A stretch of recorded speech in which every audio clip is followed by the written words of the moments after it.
तरीके हैं, वह सारे तरीके अपना करके देख चुके। उनको ये पता चल गया, उनकी समझ में आ गया है कि बहुत हमने बरगला लिया, बहुत जो झूठ की दीवार खड़ी करनी थी उसको खड़ी करने का काम किया। लेकिन अब सच्चाई न झूठ के दीवार के कारण से रुक सकती है, न झूठ बोलने के कारण से रुक सकती है। अगर देश के गरीबों के हितों के लिए सबसे अधिक किसी दल के द्वारा, किसी दल की सरकार के द्वारा काम किया गया है तो भारतीय जनता पार्टी के द्वारा किया गया है। केंद्र सरकार की, जब से केंद्र में सरकार बनी है, गरीब कल्याण की, मजदूर कल्याण की, चाहे पिछड़े वर्ग के लोग हों, चाहे अनुसूचित वर्ग के लोग हों, चाहे अनुसूचित जनजाति वर्ग के लोग हों, चाहे सामान्य वर्ग के लोग हों, यानी जो हमारे सर्वोच्च नेता का मंत्र है, सबका साथ सबका विकास। बाकी दलों का क्या रहता है? कुछ का साथ कुछ का विकास। बताइए, सबका साथ सबका विकास सही है कि कुछ का साथ कुछ का विकास सही है? तो कुछ का साथ कुछ का विकास करने वाले क्या कभी सबका साथ देकर के सबका विकास करने के बारे में सोच भी सकते हैं? करना तो बहुत दूर है, वो सोच भी सकते हैं क्या? चुनाव का समय आया, उनके आप बयान रोजाने देखिए तो ऐसा लगता है कि जैसे उनसे बड़ा समाज का पूरा हितैषी, राज्य का कोई हितैषी, गरीब का हितैषी, किसान का हितैषी कोई दूसरा है ही नहीं। लेकिन मैं आप सब लोगों को इतना यह निवेदन करके जा रहा हूं, एक नारा में आज पहला ये सामाजिक सम्मेलन कई होने हैं, हमारे पिछड़ा मोर्चा के भी और अनुसूचित मोर्चे का, लेकिन आज मैं नारा एक लिख करके आपको भी सोचा तो मैं क्या कहूं, तो मैं तो यही कहूंगा, नारा तो जो सभाओं में जाता हूं वहां मेरा नारा तो एक रहता है, मुझे लगता है आपका समर्थन उसके लिए मुझे मिलेगा और उस समर्थन को सफल बनाने के लिए आप परिश्रम करेंगे, पसीना बहाएंगे। 100 में मैं जहां जाता हूं, अभी सभा से, अभी देवरिया से आ रहा हूं, वहां बहुत बड़ी जनसभा थी, वहां मैंने एक नारा लगाया है, 100% में से 60% वोट हमारा है, 40% वोटों में बंटवारा है और बंटवारे में भी हमारा है। मैंने कोई गलत नारा लगाया है क्या? और इस नारे को सफल कौन करेगा? दोनों हाथ उठा के बता दो। मुझे पूरा आप सब पर भरोसा है। इसलिए इसमें एक और चीज जोड़ता हूं। देखिए, हम उत्तर प्रदेश में 60 से अधिक सांसद जीतते थे और 200 से अधिक हमारे विधायक होते थे। बीच का कालखंड कुछ ऐसा आया जिसमें विशेष तौर से जो पिछड़ा वर्ग है, विरोधियों की साजिश सफल हो गई, भारतीय जनता पार्टी से उनको दूर करने में वो कामयाब। हमारी सीटें देश और प्रदेश में कम हो गई। इसके कारण ना हमारी केंद्र में सरकार थी और ना प्रदेश में सरकार थी। लेकिन 2014 में जब लोकसभा का चुनाव माननीय नरेंद्र मोदी जी को प्रधानमंत्री बनाने के लिए लड़ने की तैयारी शुरू की गई, उस समय सारी दीवारों को ढहा करके, सारे भेदों को भूल करके एक लक्ष्य आपने लिया कि हमें नरेंद्र मोदी जी को देश का प्रधानमंत्री बनाना है।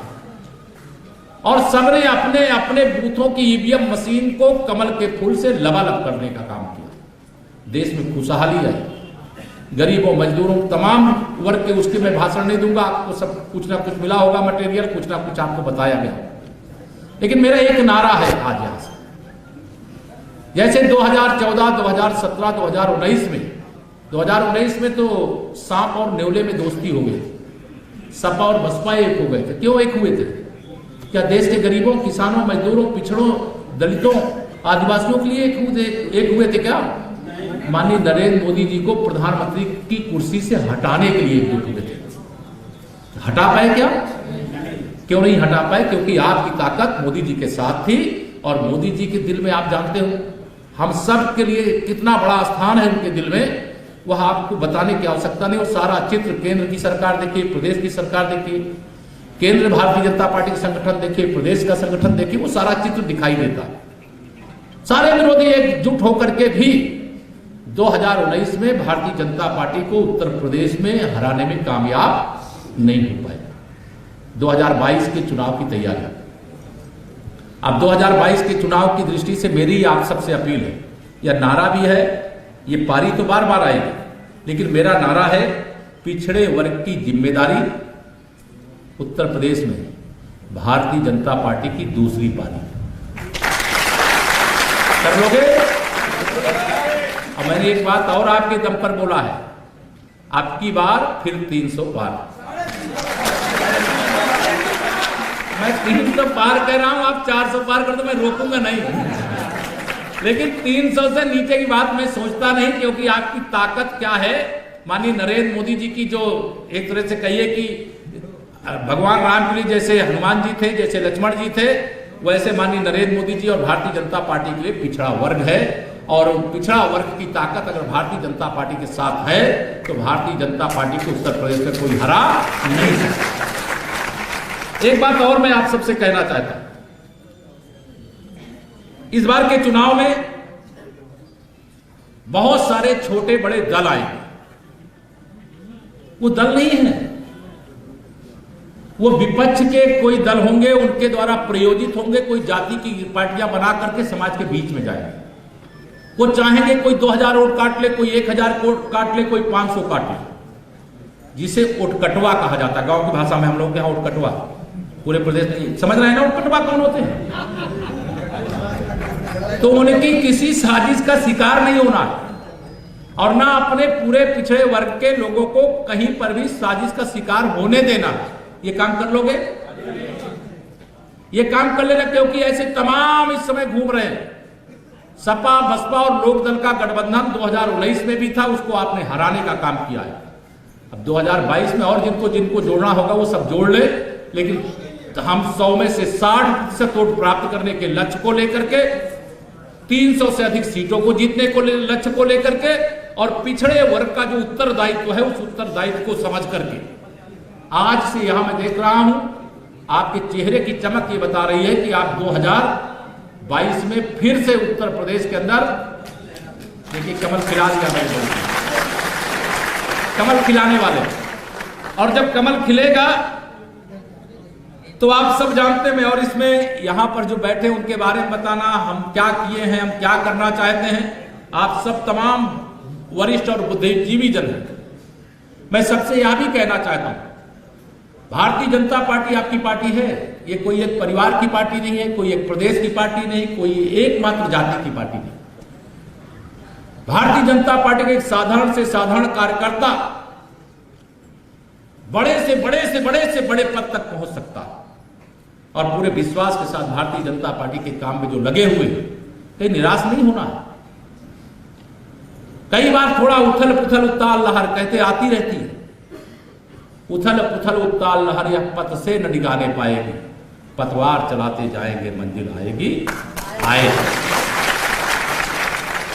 सबको सर कभी ना कभी किसी न किसी रूप में मिलने वाला है। इसलिए मैं आप सभी यहां पर उपस्थित भाई बहनों को लंबा भाषण न सुना करके, आप सबको बहुत दिन भर भाषण सुनाया गया है। अब आज यहां से संकल्प को लेकर के जाइए। जब मैं देवरिया गया तो यहां देवरिया वाले कुछ आए हैं, वो मुझे वहां बताया कि देवरिया वाले गए हैं। मैंने पूछा आज वहां एक सम्मेलन है, तो वहां कई हमारे वरिष्ठ लोग थे, उन्होंने बताया कि तो आए तो पूरे प्रदेश से हैं, क्योंकि आज मैं देवरिया गया था, प्रयागराज से भी, मैं आज सुबह प्रयागराज से चला, प्रयागराज से भी कुछ लोग आए हैं ना यहाँ पे, हाँ सब लोग आए हैं हर जगह से। मैं सबका यहाँ जो पूरे उत्तर प्रदेश के सरकार की दृष्टि से 75 जिले, संगठन की दृष्टि से 98 जिले से आए हुए अपने सभी कार्यकर्ताओं का हृदय से स्वागत करता हूँ।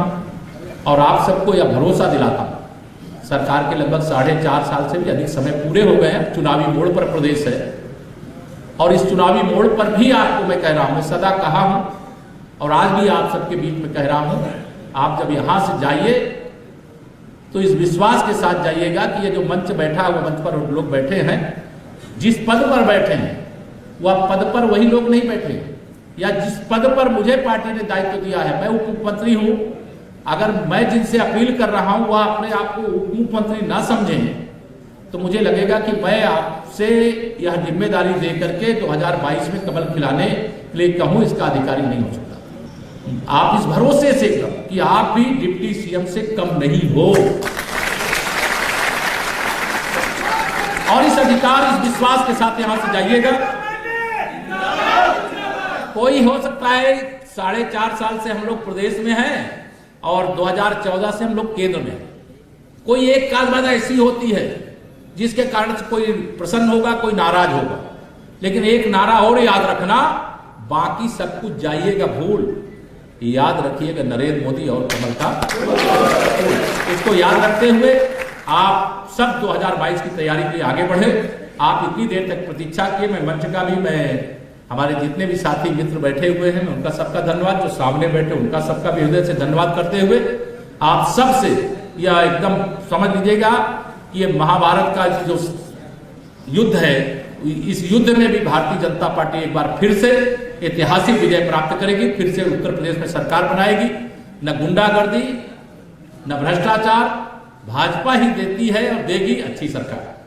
इस बात को ध्यान में रख करके आप सब अपने पथ पर आगे बढ़ें। आप सबको बहुत बहुत बधाई। दीपावली आने वाली है।